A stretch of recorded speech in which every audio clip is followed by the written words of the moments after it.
Hello everyone, welcome again to our course, Introduction to Psychology, and we are now on the 4th week of our learning modules, and in continuation to our video lecture earlier, let's proceed with the theories of human development and the issues. So before I'm going to present the theories of human development, let's seek first for the issues so that we somehow understand why these theories and studies and researches of different theories have some lapses in terms of the study in the human development across lifespan. Now, for the issues, first question, are people inherently good, inherently bad, or neither? Now, there is the concept of the goodness and badness badness nature. So, well before modern theories of human development were proposed, philosophers of the 17th and 18th centuries were taking stands on the nature of human beings and human development. So, Thomas Hobbes, for one, portrayed children as inherently selfish and bad, and believed that it was society's responsibility to teach them to behave in a civilized way. Now, in his point, he believed that we are all inherently selfish, and in that point, we are inherently bad. And that's why upon growing, it is a responsibility of first our family, our parents, our siblings, or the basic unit of our community, community's responsibility, or the society's responsibility for us to teach, or for us to learn and teach us what or how to behave in a civilized way.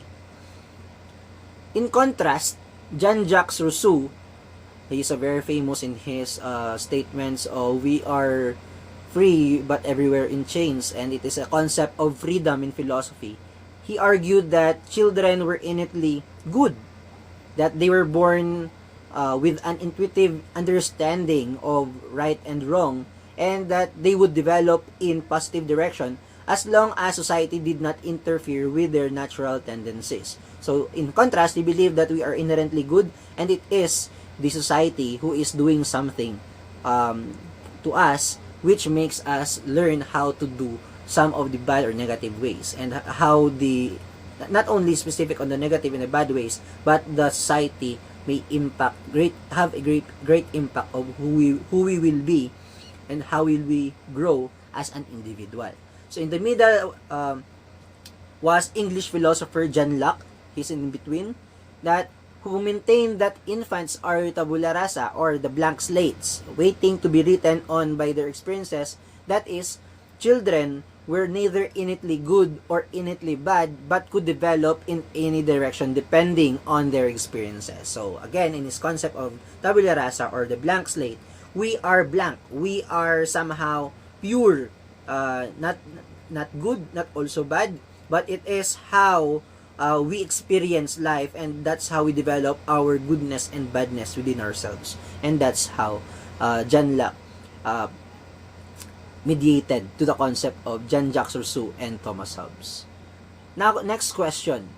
Is development primarily the product of nature, biological forces, or nurture, the environmental forces? So to answer that, in the nature versus nurture concept, the nature and nurture issue is the most complex issue in the study of human development. So strong believers in nature, like Rousseau, champion of the innate goodness of children, stress the importance of individual genetic makeup, universal maturation processes guided by genes, biologically based predispositions built into genes over the course of evolution, and the biological influences. So they are likely to claim that all normal children achieve the same developmental milestones at similar times because of the maturational forces. So that major changes in functioning in late adulthood are biologically based, and the differences among children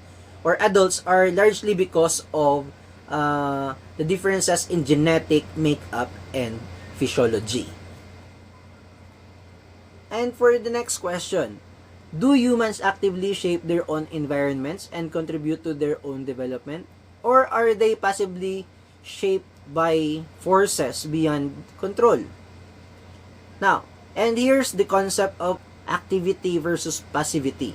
The activity versus passivity issue focuses on the extent to which human beings are active in creating and influencing their own environments, and in the process, in producing their own development, or are passively shaped by forces beyond their control.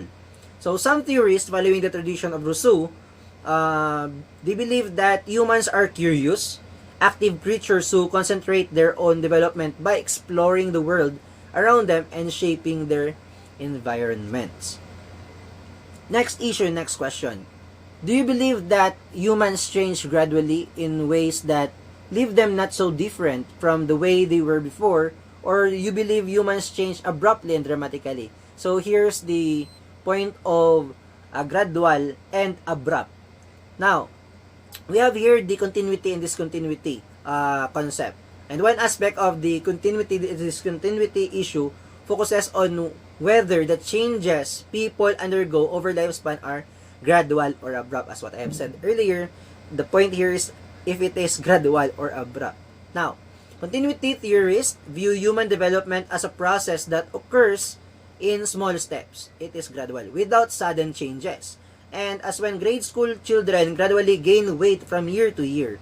So, step by step tayo, hindi yung biglaan. And then in contrast, discontinuity theorists tend to picture the course of development as more like a series of stair steps, or each of which elevates the individual to a new. It is biglang liko, parang biglang change, and often more advanced level of functioning. Now, when an adolescent boy rapidly shoots up 6 inches in height, gains a bass voice, and grows a beard, the change seems discontinuous. And somehow it is more evident in the changes during the adolescence. That's why there's the continuity and discontinuity concept, because these theories are actually not true to anyone. So that's why we have here these issues, that we can say that somehow it is continuity and somehow discontinuity. And it is, according to researchers, the continuity and discontinuity happens to any stages of development, and it is somehow different to each individual. Next question. Is development similar from person to person and from culture to culture?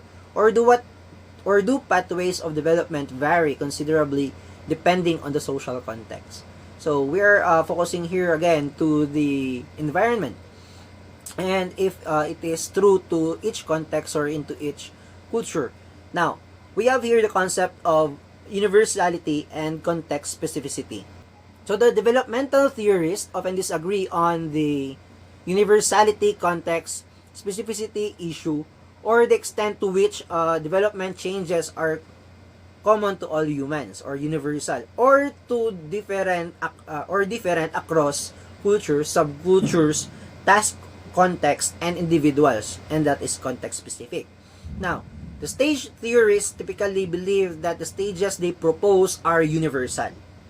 So for example, a stage theorist might claim that virtually all children enter a new stage in their intellectual development as they enter adolescence, or that most adults sometime around age 40 experience a middle life crisis in which they raise major questions about themselves or their lives.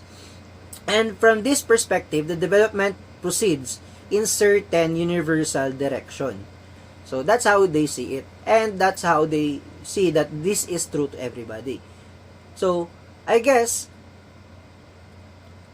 we have discussed the issues of the human development, and I hope you have learned something, understood something, and realized something upon your observations in your growth and development, and be learned enough or be curious enough to research more about this topic.